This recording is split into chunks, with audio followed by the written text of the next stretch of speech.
بسم الله الرحمن الرحيم. الحمد لله والصلاة والسلام على سيدنا مولانا رسول الله وعلى آله وصحبه أجمعين. اللهم افتح علينا حكمتك وانشر علينا رحمتك وعلمنا من لدنك علما ينفعنا في الدين والدنيا يا كريم. أما بعد, today the screen is not working, so inshallah, this steps is always something, a different challenge every time. So inshallah, today we'll try to finish the book of Nikah, inshallah ta'ala. And I don't know, Sidi, how did you mind this thing for a minute?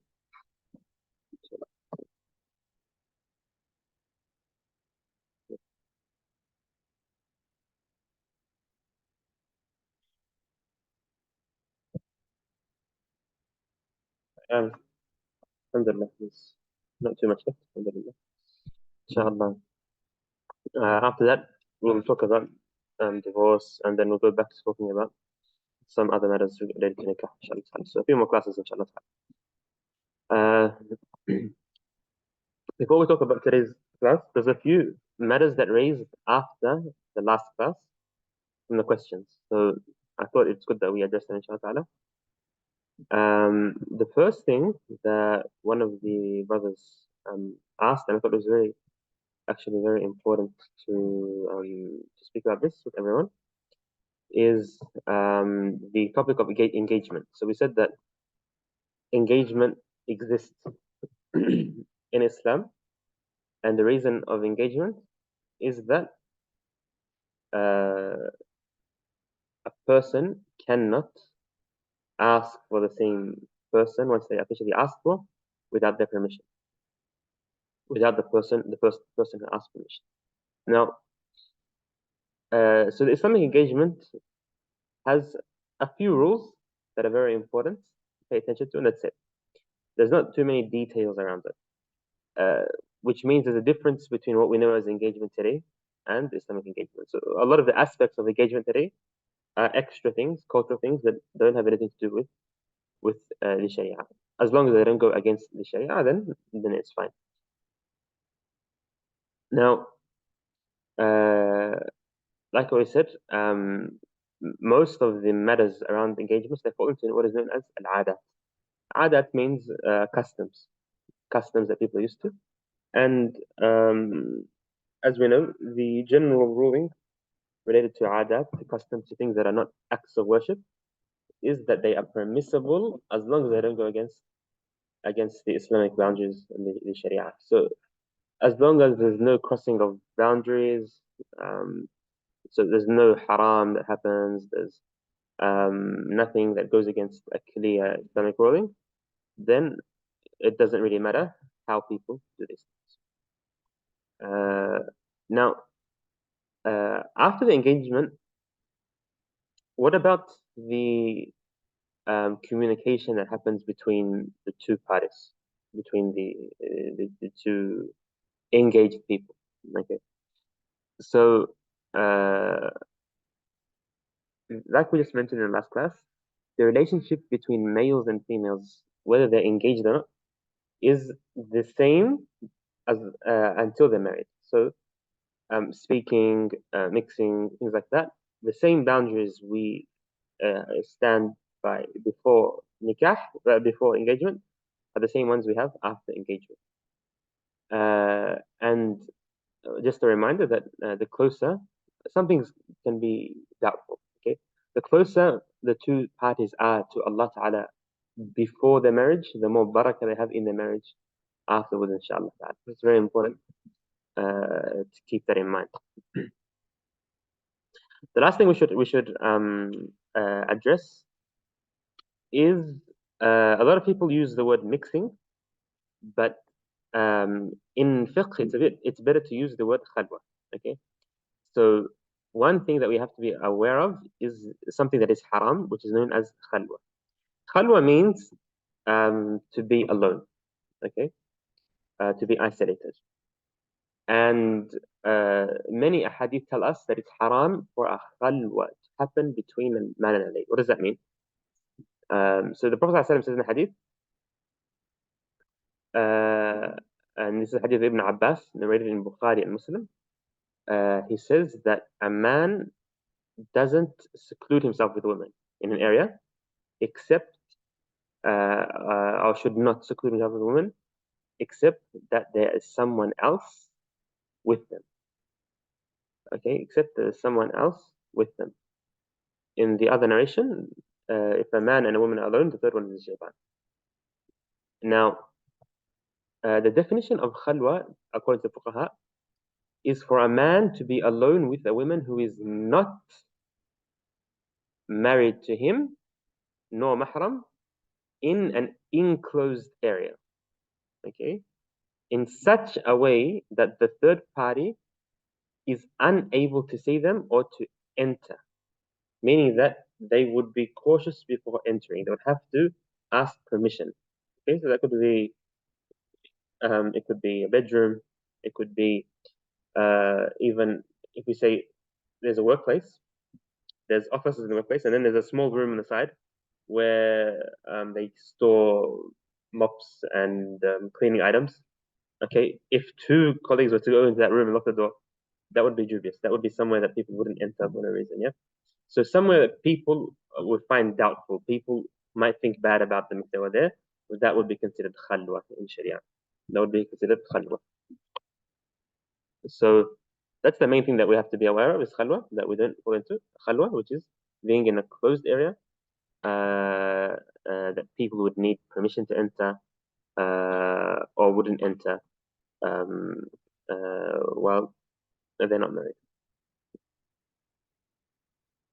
So, after this, inshallah, we'll go back to Abu Shuja. Abu Shuja, radiallahu anhu, says, وترد المرأة بخمسة عيوب: الجنون والجذام والبرص والرتق والقرن، ويرد الرجل بخمسة عيوب: الجنون والجذام والبرص والجب والعنة.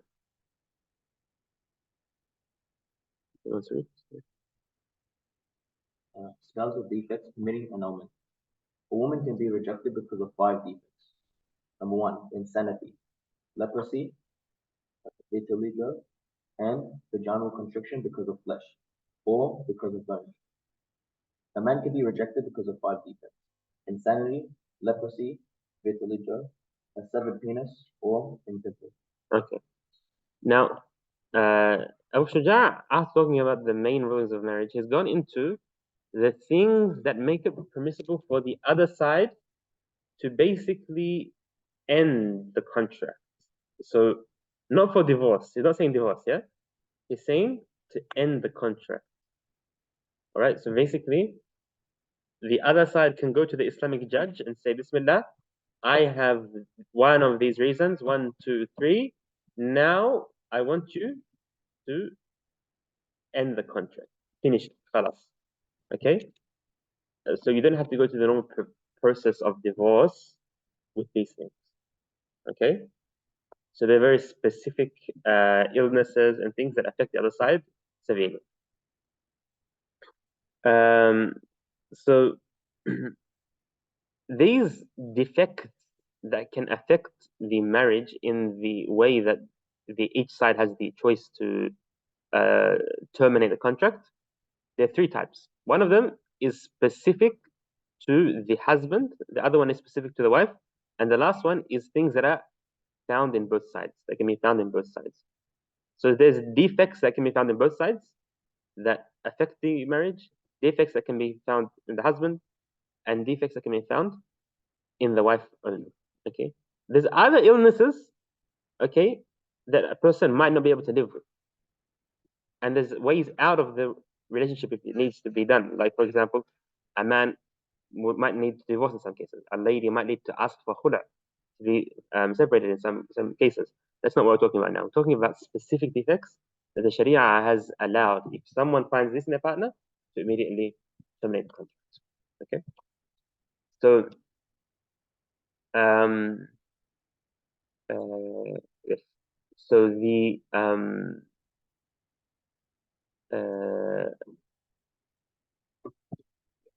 the defects that can be found in both sides, we'll start with the ones that can be found in both the wife and husband. Okay, there are 3 things.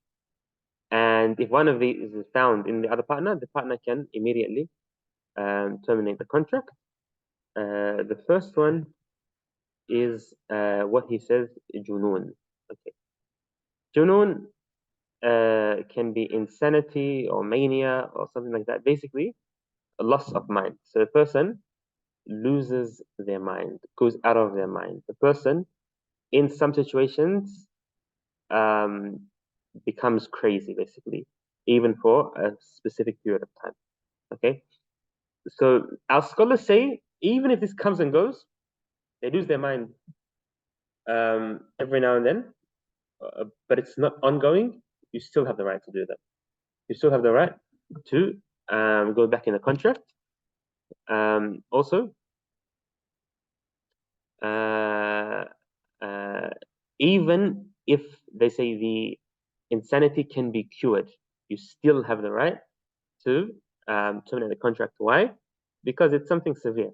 It's something severe that can affect the relationship extremely. Now, losing consciousness, like fainting, is not the same. So mania or junoon means to literally go insane. Okay, just fainting isn't the same according to the majority of the Shafi'i scholars. Some scholars, like Imam Al-Sharbini and Al-Mutawalli, hold the opinion that even fainting has the same ruling, although the majority of our scholars believe that fainting doesn't take the same ruling as junoon. Okay, the second thing that can be found in both parties is judam. Now, if we go back to the wording of Abu Shuja, he translated judam as leprosy. Okay, and my understanding is that judam is a type of leprosy. The way the scholars explain it is that it's a kind of leprosy that leads to the body parts being eaten up and then falling. So the body parts fall off after a long period of time. Okay, so it's a very severe type of leprosy. They say even the smallest amount of it gives the person a choice to terminate the contract. Even the smallest amount, even if it's very, very tiny. The third one is baras. The baras can be translated as leprosy. Can you translate it here as vitiligo? I don't think anyone is familiar with that word. What's the explanation in the commentary? What did he say? The Arabic is baras. Baras, yes. Ibn Qasim describes this as a sickness where the skin turns white and blood seizes circulating in the skin, causing the tissue to die.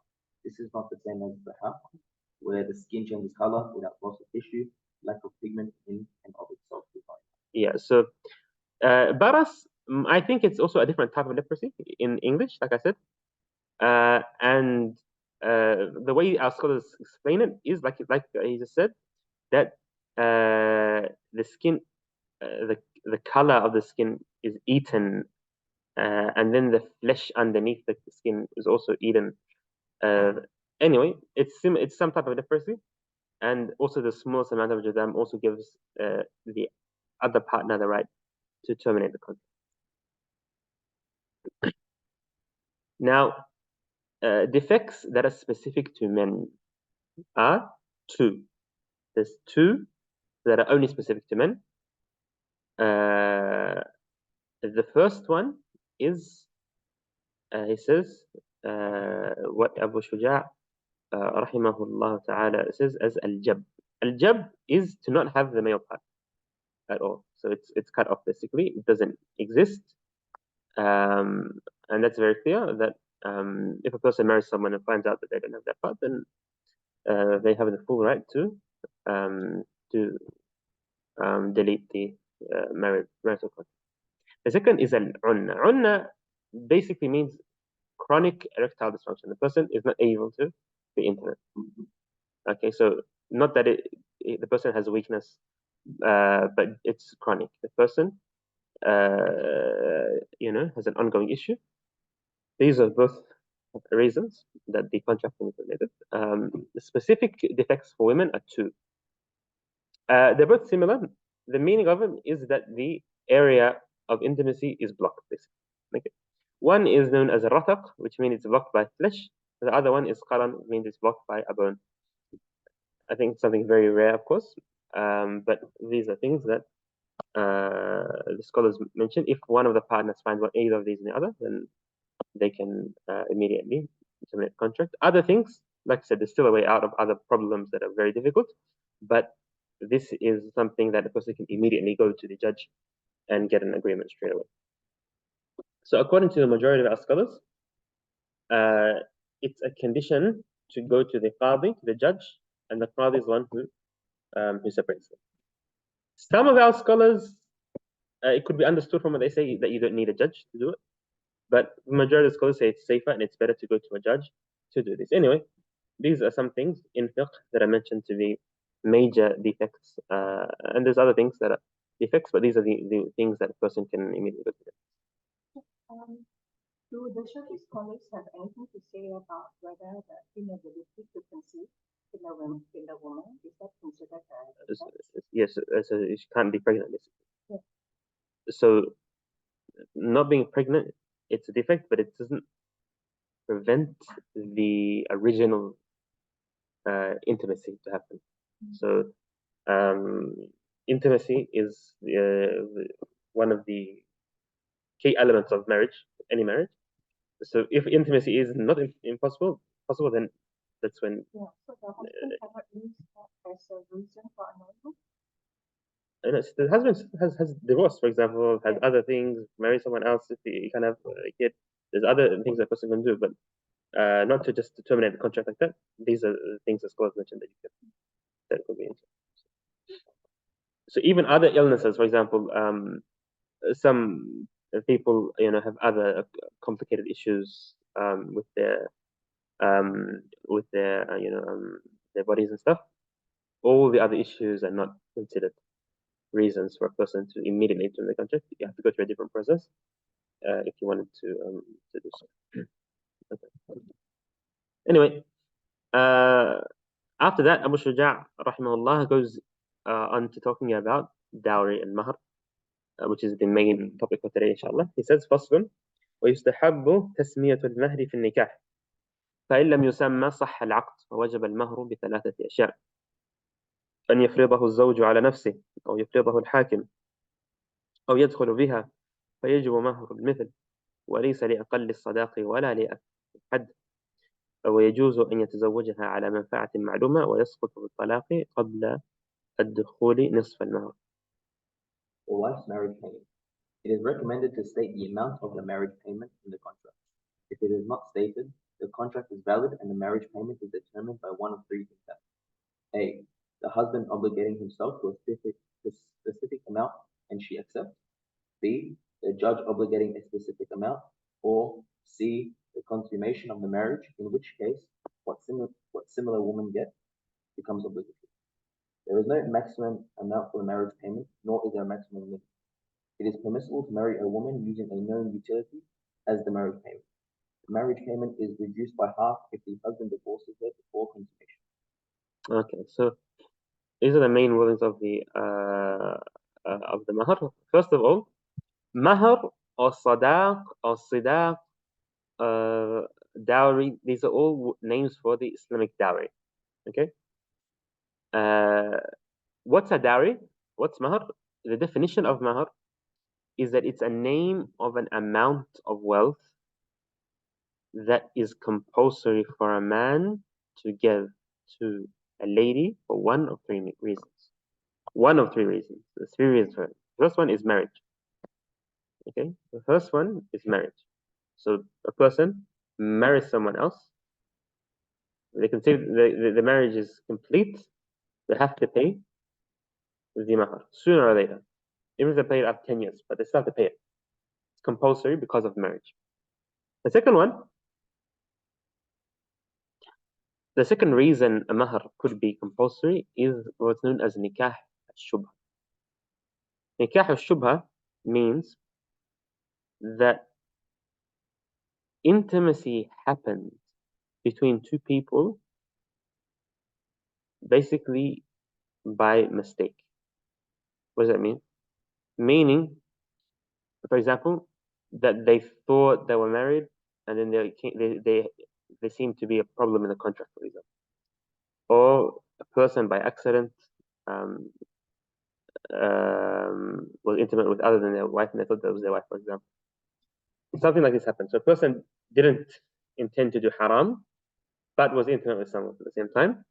In that case, this lady deserves the full mahr. Okay. Now, there's many examples for nikah shubha. One example would be a nikah or a marriage that is correct according to one opinion, but not correct according to your method, for example. Another example of nikah shubha would be if there was two people, and this happens many times. It happens to many of like our teachers. In some tribes in certain countries, a man never sees the wife until they're married. They don't never see them, and everyone is covered. So these tribes also, you find that brothers and sisters, like two brothers will marry two sisters. Yeah, so two brothers and there'll be two girls and two boys from different families. Both brothers will marry different sisters from the same family. So what happened a few times in history, and very recently it's happened, is that let's say there's Zayd and Khalid, both brothers, and then there's maybe Aisha and I don't know, and Zainab, for example, in another family. Okay, Zayd is supposed to marry Aisha, and Khalid is supposed to marry Zainab. Okay. So in the contract it says, they say the father is the same father. He says to the father, I married you to my daughter Zainab, and then says to the other guy, I married to my daughter Aisha. When they have a joint wedding, okay, so they just send one off and they get in the wrong car and they go home. Okay, neither of them have seen the lady before. What happens is after so that night the person wouldn't be asking the other person about the name or anything. So subhanallah, things happen. The next day they're talking and stuff and say, oh, how are you, Aisha? I'm not Aisha, I'm Zainab. So the person is shocked and says, this is not the person I married. Okay. What do we do in this case? Okay. The first thing is that it's considered nikah shubha. So the lady deserves mahr. Okay. Now, another thing is what happens, how do we how do we get them back to the spouses? What happens? It's simple. If they replace the spouses, then nikah is fine. The person is still married to the original spouse. Now, more complicated than that, what happened in some cases is that I believe in Egypt once that one of these two, they both got pregnant. Yeah, they both got pregnant. And they realized a while later that they were the wrong person that they married. In that case, also in nikah shubha, the offsprings become legitimate kids for both the people who conceived them. So the person who made a mistake is their father and their mother. So if they want to continue to be in the same family, what happens is they'll say, each side just divorce your partner and then remarry to the other person, and the kids will be yours Islamically anyway. In that case, so subhanAllah, it's very interesting. Nikah shubha is a big section of fiqh, and there's so many examples of things that happen. There's different types of shubha. There's shubha. Shubha means basically like a mistake.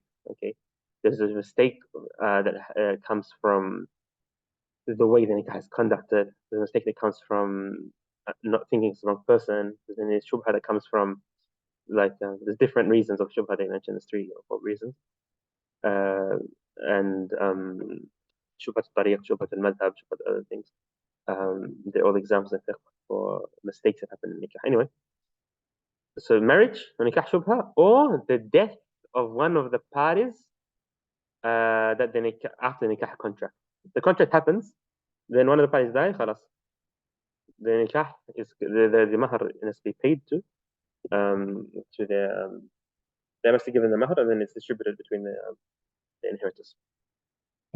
So mahr is the amount of the wealth that a man gives to a lady, one of these 3 ways. Okay.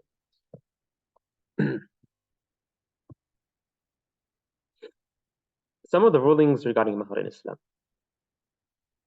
The first ruling, according to the Shafi'i madhab, that mahar never affects the validity of nikah no matter what. Okay? There's no case where you say because the mahar is wrong, the nikah is wrong. Never. Even if you decide to marry someone for a bottle of champagne, the nikah is still correct. Even if something haram, yeah, the mahar is wrong. You have to change it, but the nikah is correct. It doesn't affect the nikah at all.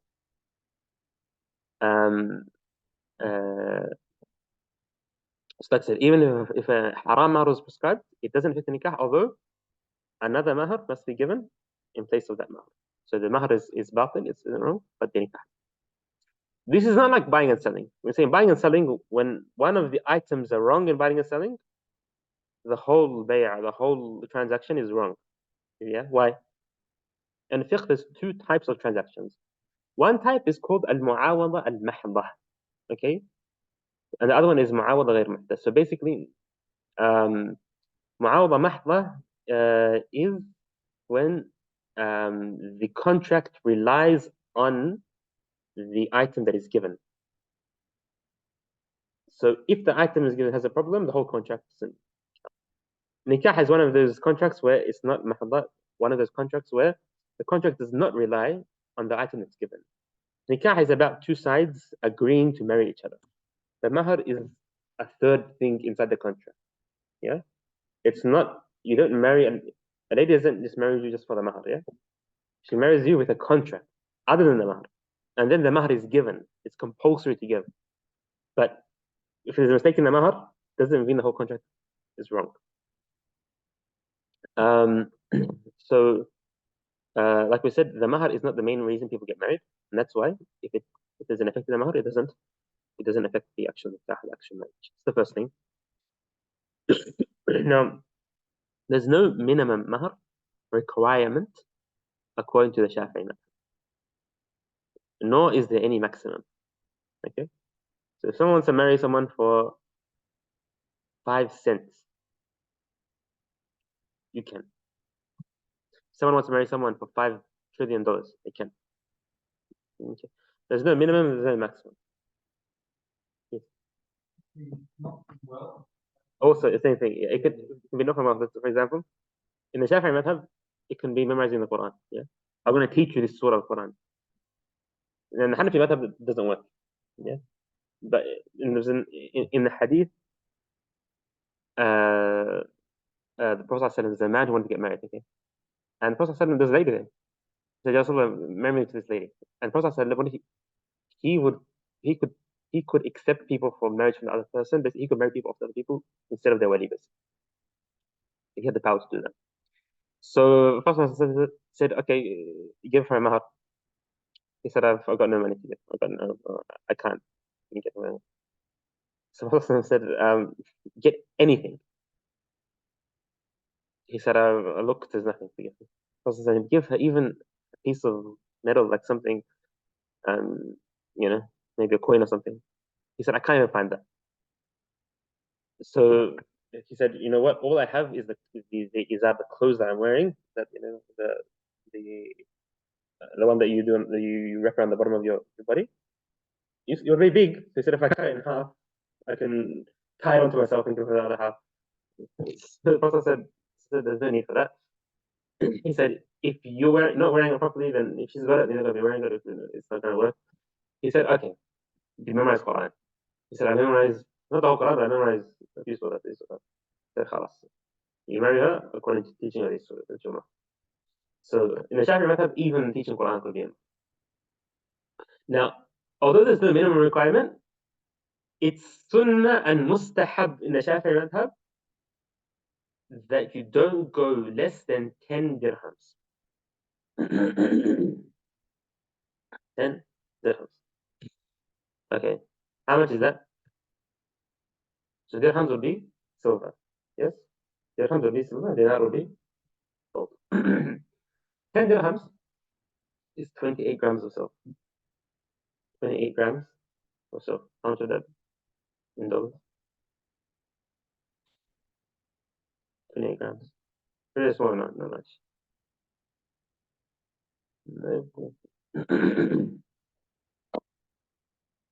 Just a curiosity.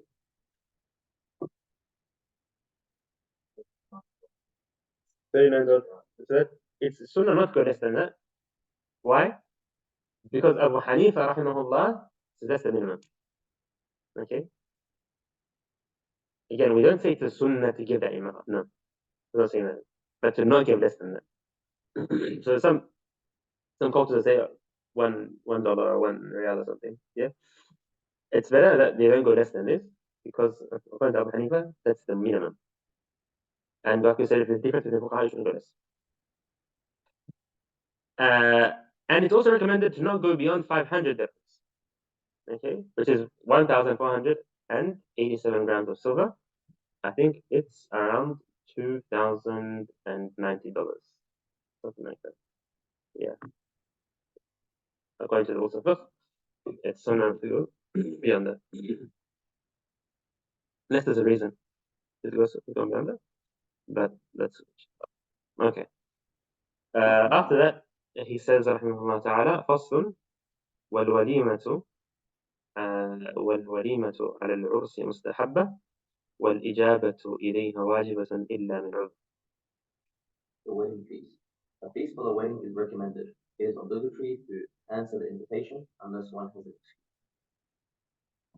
excuse. Okay.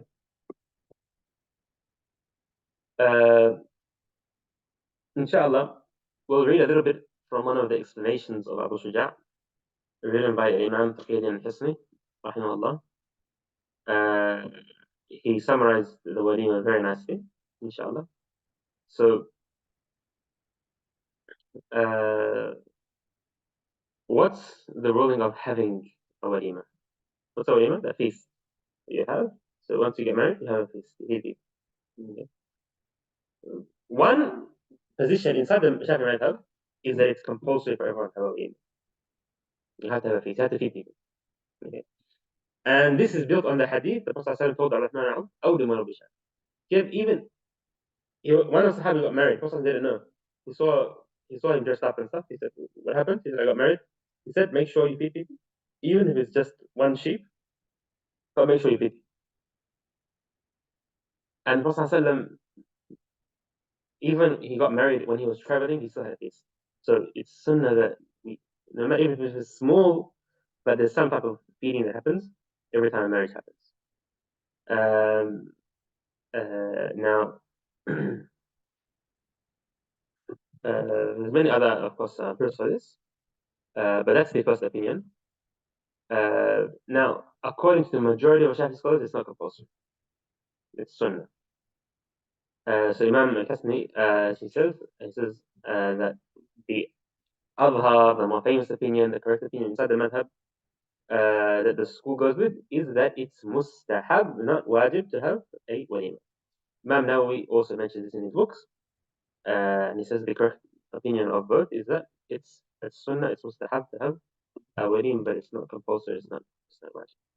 Okay, what about attending the walima? So if it's sunnah to have a walima, what about attending and going to the walima? If you're called to the walima. Okay.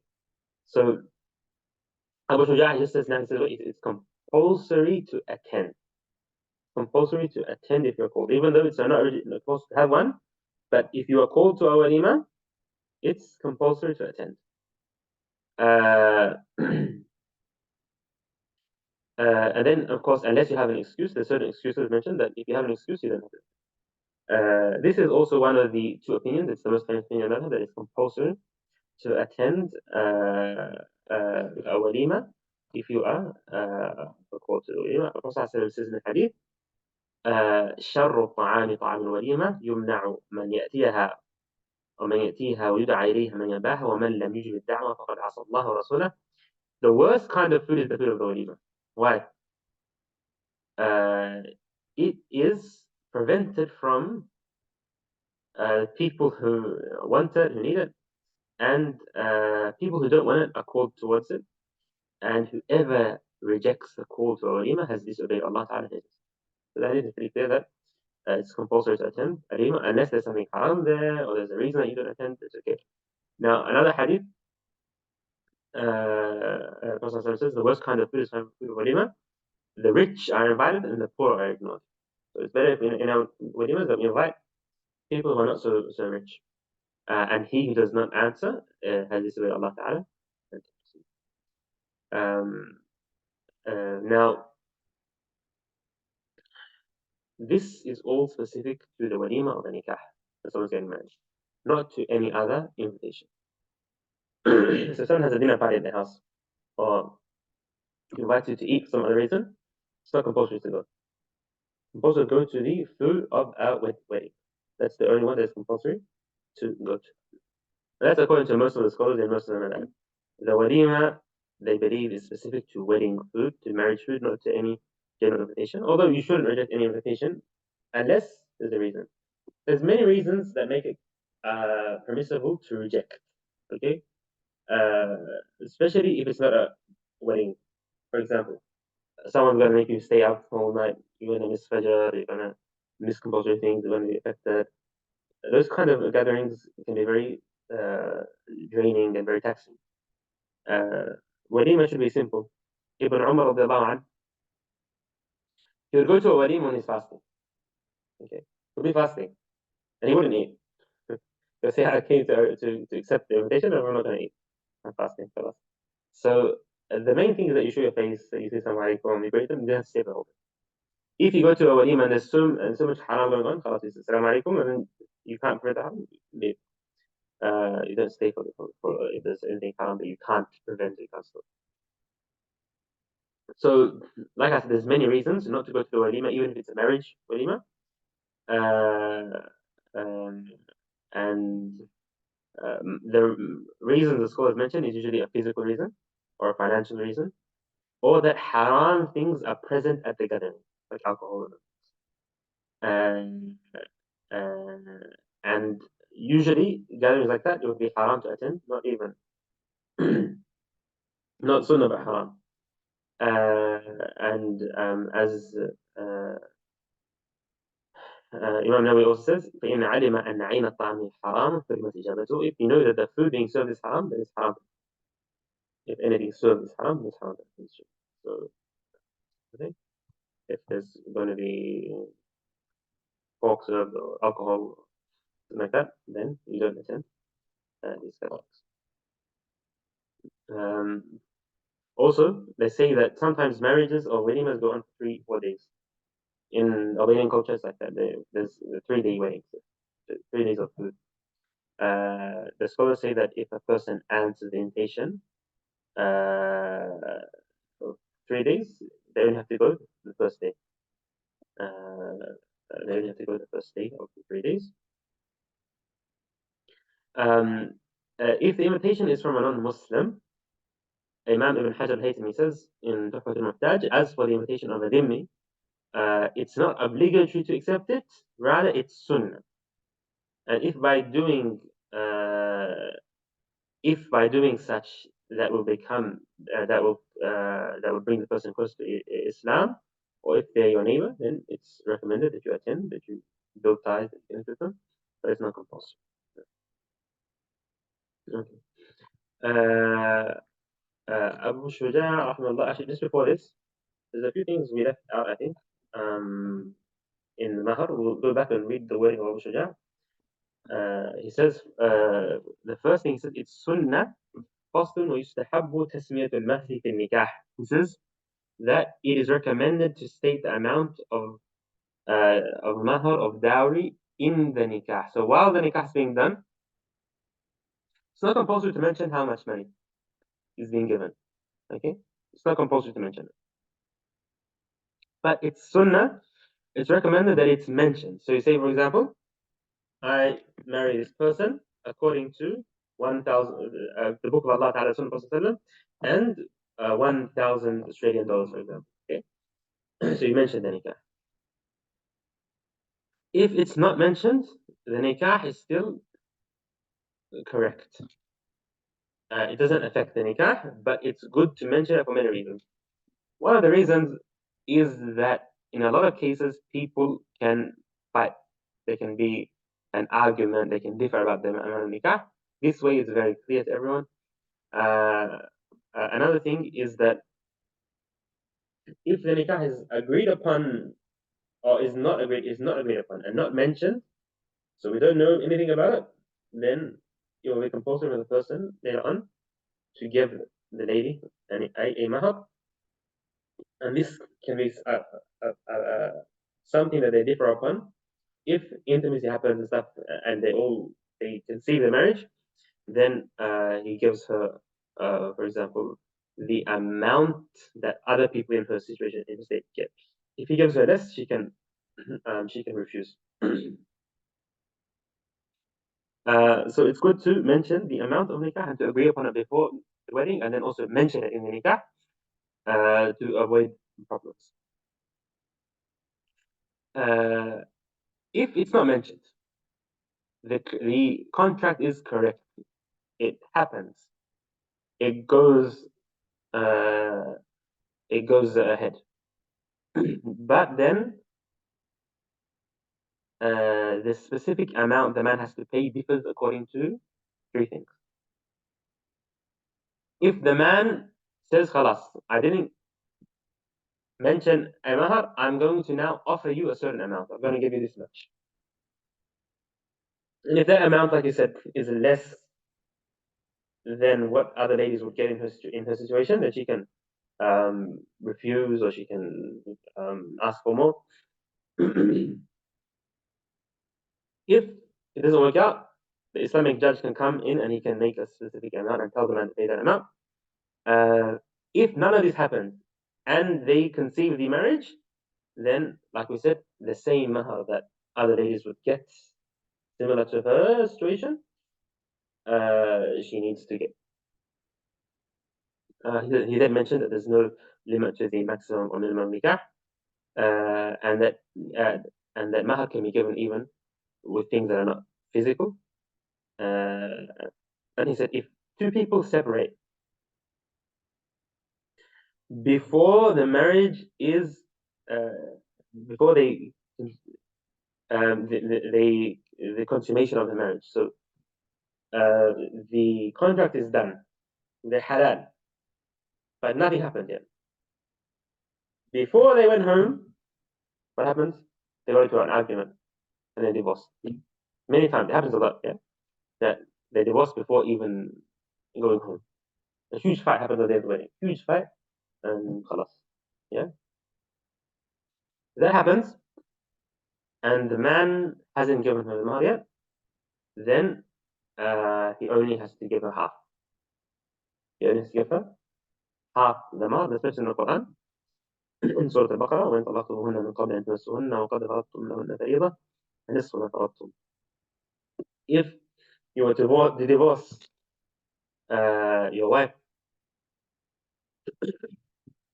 before touching them, that's what it says in the Quran, and you have decided on a mahar, you've given her a specific amount, you haven't given it to her physically, but you decided on it, you decided on a specific amount, then you only have to give them half that amount,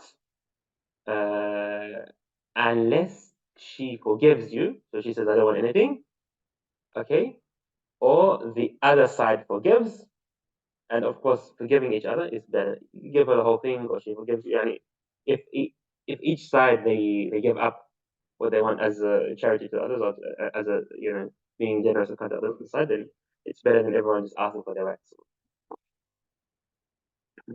So that's what Abu Shuja mentioned. He then says, فصل والوليمة مستحبة والإجابة إليها واجبة. We explain about the feast. After that, we'll go on to the last section for today.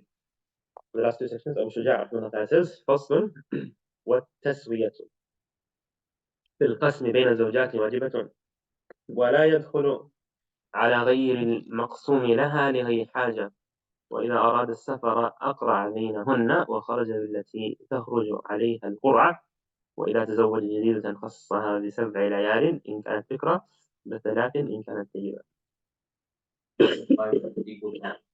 It is obligatory to give each wife an equal portion of time. The husband does not visit a wife at night if it is not her turn, except when necessary. If he wants to travel, they draw lots and he goes with the one whose partner is. If he marries a new wife, he spends 7 months with her if she is a virgin, and 3 if she is a non-virgin. Okay, so that's pretty clear, inshallah ta'ala. And the details of the rights of each party will come later on, inshallah, in the book. But generally, it's obligatory for the husband to give wives the same time. What happens in a lot of situations in some countries? If a man marries a second wife, they always with the second wife. They forget about the first one, that's haram. Yeah. Prophet says that if a man is married 2 wives and he prioritizes one a little bit, so he means that he gives her a bit of what the other one deserves, he will come on the day of judgment and he'll be walking tilted. He can't walk straight. Allah Ta'ala will punish him in front of everyone, make the person in the judgment be resurrected and they're tilted, they're not straight. So being fair is very, very it's serious in fiqh. So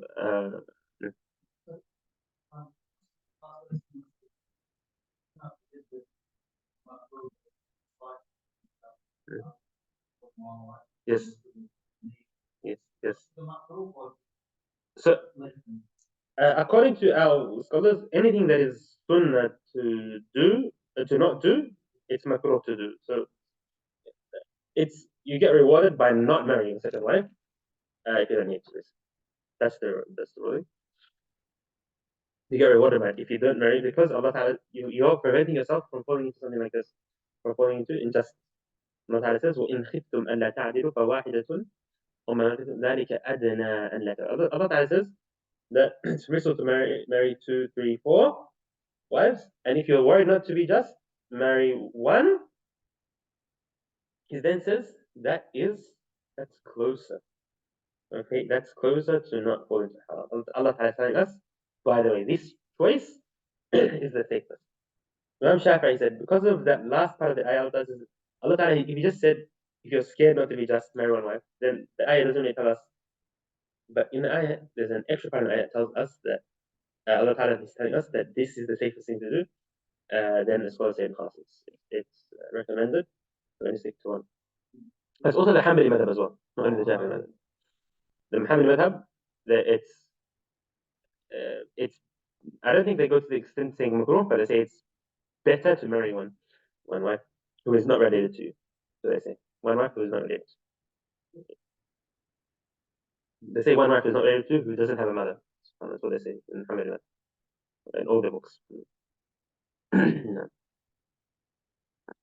So anyway, being equal means that the amount of nights given to each wife, these are now the rights of the wife.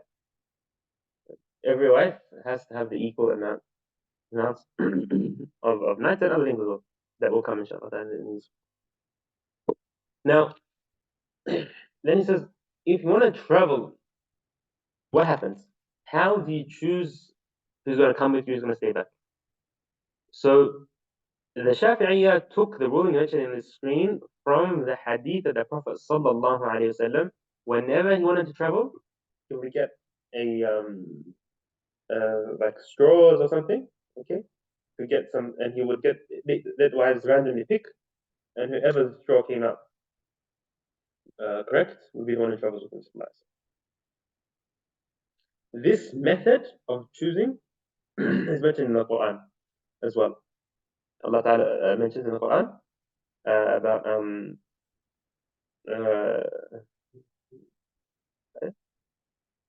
Yunus alayhi salam. It was not mentioned in detail in the Quran, but the stories of tafsir tell us that this is what happened. Is that they had those straws and they picked out the person who had to jump off the boat, the ocean. Also Maryam alayhi salam. Yes, when the people of the masjid were discussing who's going to take care of her, who's going to take her in.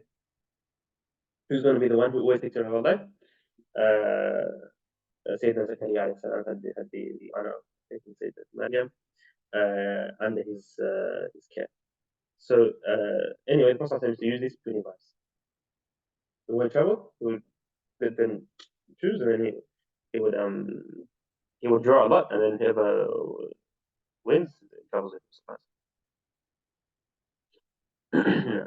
And if someone marries a new wife, if they are virgin, then they get 7 nights ongoing, 7 ongoing nights. And if they are not, then 3 nights. The reason 7 and 3 they say is that usually a virgin she's never been married before, so she needs extra attention and time to settle in and be comfortable. And of course, so 7 and then khalas. After that, she gets 1, just like everyone else. She becomes one of the people who have their fair share.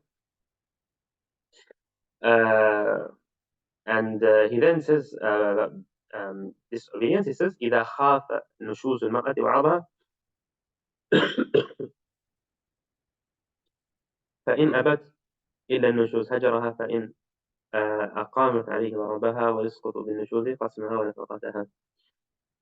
The disobedient wife. If the husband suspects that the wife is being disobedient, he warns her. If she refuses to desist, he sees her sleeping with her. If she persists in being disobedient, he sees her sleeping with her and likely strikes her. The allocated portion of time and support stops being obligatory as a result of the divorce. Okay.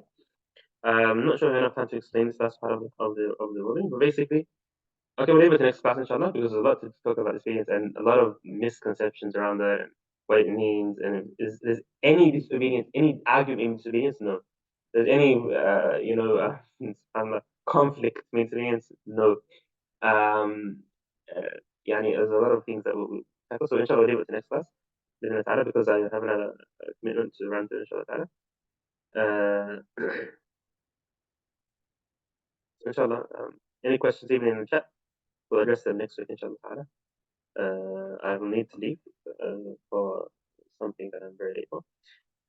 So inshallah, also if we could evacuate the building quickly so that inshallah I can lock up, inshallah, that would be very